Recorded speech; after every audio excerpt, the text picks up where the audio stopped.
जय श्री श्याम, हारे के सहारे की जय हो। श्याम भक्तों, 19 मार्च साल 2026 में एक ऐसा दुर्लभ संयोग बनने जा रहा है जो कई वर्षों के बाद देखने को मिलेगा। शास्त्रों में कहा गया है, इन 9 दिनों में की गई सच्ची भक्ति जीवन की सबसे बड़ी बाधाओं को भी दूर कर सकती है। लेकिन आश्चर्य की बात यह है, अधिकतर लोग नवरात्रि में ऐसी गलतियां कर देते हैं जिसकी वजह से उन्हें माँ दुर्गा की पूजा की पूरी कृपा नहीं मिल पाती है। आखिर वह गलतियां क्या है और नवरात्रि के 9 दिन कौन कौन सी पूजा करते समय माँ को भोग अर्पित करना चाहिए, जिससे माँ दुर्गा जल्दी से जल्दी प्रसन्न होती हैं।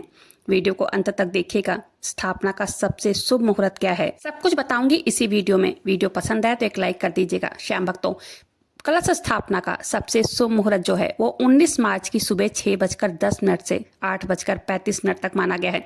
किसी कारणवश इस समय अगर स्थापना नहीं हो पाई है, दोपहर का अभिजीत मुहूर्त भी है। 12:05 से लेकर 12:50 तक भी बहुत शुभ माना गया है। घट स्थापना करते समय पूजा स्थान को शुद्ध करके मिट्टी के पात्र में जौ बोए जाते हैं और उस पर जल से भरा कलश स्थापित किया जाता है। जब उसके ऊपर कलश स्थापित कर दिया जाता है, उसके बाद आम के पत्ते रखकर नारियल रखा जाता है। ये पूरी प्रक्रिया जो होती है देवी शक्ति को घर में आमंत्रित करने का प्रतीक मानी जाती है। शास्त्रों में कहा गया है, अगर नवरात्रि की शुरुआत सही श्रद्धा और विधि से किया जाए, पूरे 9 दिनों तक पूजा का प्रभाव कई गुना ज्यादा बढ़ जाता है।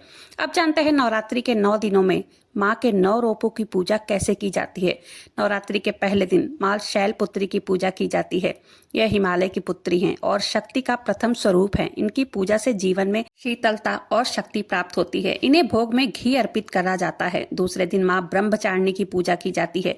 यह तपस्या, संयम और भक्ति की देवी मानी जाती है। इनकी पूजा से धैर्य और संकल्प की शक्ति मिलती है। इस दिन माँ को चीनी या मिश्री का भोग अर्पित करना बहुत शुभ माना जाता है। तीसरे दिन माँ चंद्र घंटा की पूजा की जाती है। उनके माथे पर चंद्र की घंटी जैसा आकार होता है। इनकी पूजा से नकारात्मक शक्तियों का नाश होता है। इस दिन माँ को दूध से बनी हुई कोई चीज या मिठाई का भोग लगाना बहुत शुभ माना जाता है। चौथे दिन माँ कुष्मांडा की आराधना की जाती है। इन्होंने अपनी दिव्य मुस्कान से पूरे ब्रह्मांड की रचना की थी। इनकी पूजा से स्वस्थ और ऊर्जा प्राप्त होती है। कहा जाता है इस दिन माँ को मालपुआ का भोग लगाना बहुत शुभ माना जाता है। 5वें दिन स्कंद माता की पूजा की जाती है। यह भगवान कार्तिकेय की माता हैं। इनकी पूजा से परिवार में सुख और शांति आती है। स्कंद माता को केले का भोग अर्पित करना बहुत शुभ माना जाता है।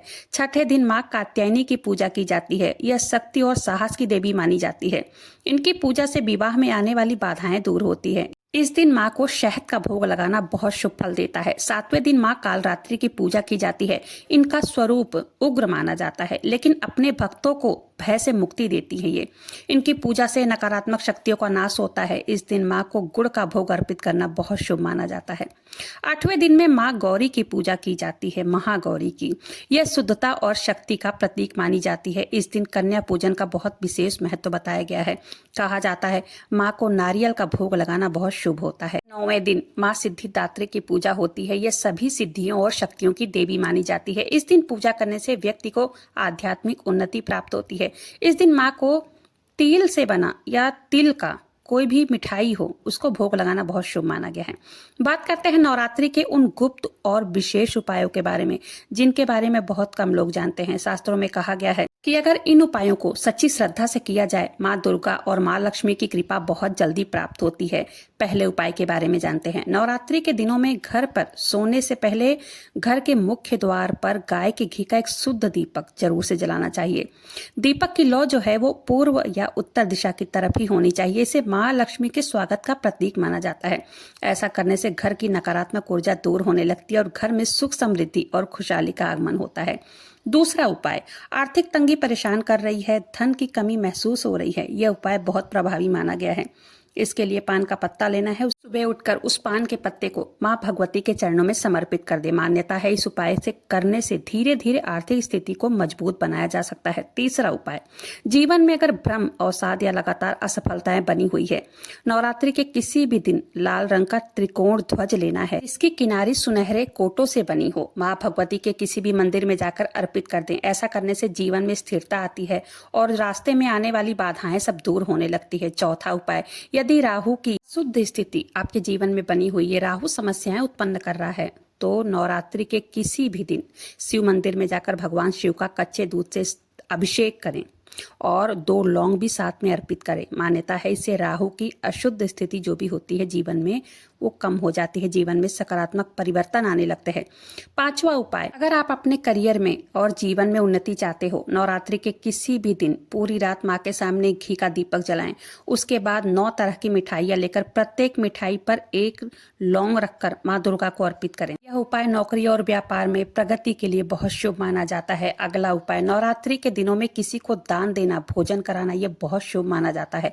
शास्त्रों में कहा गया है कि जो व्यक्ति नवरात्रि के दिनों में सेवा करता है, दान करता है, उस पर माँ दुर्गा की असीम कृपा बरसती है। साथ ही साथ माँ दुर्गा को लाल चुनरी और फूल रोज अर्पित करें। सच्चे मन से अपनी मनोकामनाएं, अपनी परेशानी कहिए। माना जाता है इससे परेशानी से जल्द मुक्ति मिलती है और साथ ही साथ हर मनोकामना की पूर्ति बहुत जल्द होती है। दोस्तों, नवरात्रि के दौरान कुछ ऐसी गलतियां भी होती हैं जिससे बचना बहुत जरूरी माना गया है, क्योंकि इसके कारण व्रत, पूजा पाठ जो भी होता है उसका फल नहीं मिल पाता है। जानते हैं वो गलती क्या है? पहली गलती, पूजा के स्थान को कभी भी साफ सफाई न रखना। जहां माँ दुर्गा का आवाहन किया जाता है वहां पवित्रता बहुत आवश्यक मानी जाती है, तो इसलिए साफ सफाई का बहुत विशेष ध्यान रखें। दूसरी गलती, व्रत रखने के बाद भी क्रोध करना, झूठ बोलना, किसी की निंदा करना, ये सब गलत माना जाता है। नवरात्रि के दिनों में मन, वाणी और व्यवहार की शुद्धता रखना बहुत जरूरी होता है। तीसरी गलती, अखंड दीपक प्रज्वलित कर दिया है, उसकी सही ढंग से देखभाल न करना, जिससे क्या होता है दीपक बीच में ही बुझ जाता है। उसके अलावा कई लोग केवल परंपरा समझकर दीपक जला देते हैं और जल्दी जल्दी पूजा कर लेते हैं या तामसिक भोजन और नशे का सेवन करते हैं, जो कि इन पवित्र दिनों में ये सब चीजें उचित नहीं मानी जाती। इसलिए श्रद्धा, स्वच्छता और सकारात्मक विचारों के साथ माँ दुर्गा की आराधना की जाए। नवरात्रि के 9 दिन आपके जीवन में सुख, समृद्धि और शांति ला सकते हैं। दोस्तों, नवरात्रि केवल व्रत या पूजा का पर्व नहीं है, बल्कि अपने जीवन को शुद्ध और सकारात्मक बनाने का भी अवसर है। अगर इन 9 दिनों में माँ के सच्चे मन से, सच्ची श्रद्धा से आराधना की जाए, उनकी कृपा से जीवन की सबसे बड़ी से बड़ी बाधाएं भी दूर हो सकती है। चैत्र नवरात्रि साल 2026 में 19 मार्च 2026 से शुरू हो रही है और 27 मार्च 2026 तक ये रहेंगे। ऐसे में यह उपाय अगर आपने 9 दिन कर लिया तो आपकी जो भी मनोकामना है, नवरात्रि के 9 दिन के बाद आपकी वह मनोकामना बहुत जल्दी पूरी होगी। आपको करना क्या है? इस उपाय को आपको पहले ही दिन से शुरू करना है और 9 दिन तक लगातार करना है। मतलब नवरात्रि की अष्टमी और नवमी, इस बार अष्टमी और नवमी एक ही दिन पड़ रही है। जब तक नवरात्रि है हर दिन आपको इस उपाय को करना है। सुबह में कर सकते हैं, शाम को भी कर सकते हैं। क्या करना है? 2 साबुत फूल वाली लौंग लेनी है जो टूटी ना हो, खंडित ना हो। थोड़ा सा देसी घी लेना है, 1 कपूर लेना है और देसी घी का अलग से एक दीपक भी तैयार करना है जो 9 दिन तक आपको जलाना है। आप चाहे तो अखंड ज्योत जला सकते हैं। अगर अखंड ज्योत नहीं जला सकते हैं, प्रतिदिन आपको इस उपाय को करने से पहले दीपक प्रज्वलित करना है। उसके बाद आपको करना क्या है? 2 साबुत लौंग लेनी है, या तो आप किसी बर्तन में जला सकते हैं, रख सकते हैं, या मिट्टी के दीपक में रख सकते हैं। लौंग के ऊपर थोड़ा सा देसी घी डालेंगे, कपूर के साथ इसे जला देंगे। माँ दुर्गा के मंत्रों का जप करना है। मंत्र नहीं आता है तो जय माँ दुर्गा, ओम दुर्गाय नमः का जप कर सकते हैं। ये उपाय अगर आपने 9 दिन कर लिया तो आप खुद देखेंगे जो भी आपकी विश, आपकी मनोकामना होगी, कैसे माँ दुर्गा पूरी कर देंगी। साथ ही साथ दीपक जरूर जलाना है। इसका ध्यान रखें। नवरात्रि के ये जो 9 दिन होते हैं बहुत ही पवित्र और पावन माने जाते हैं।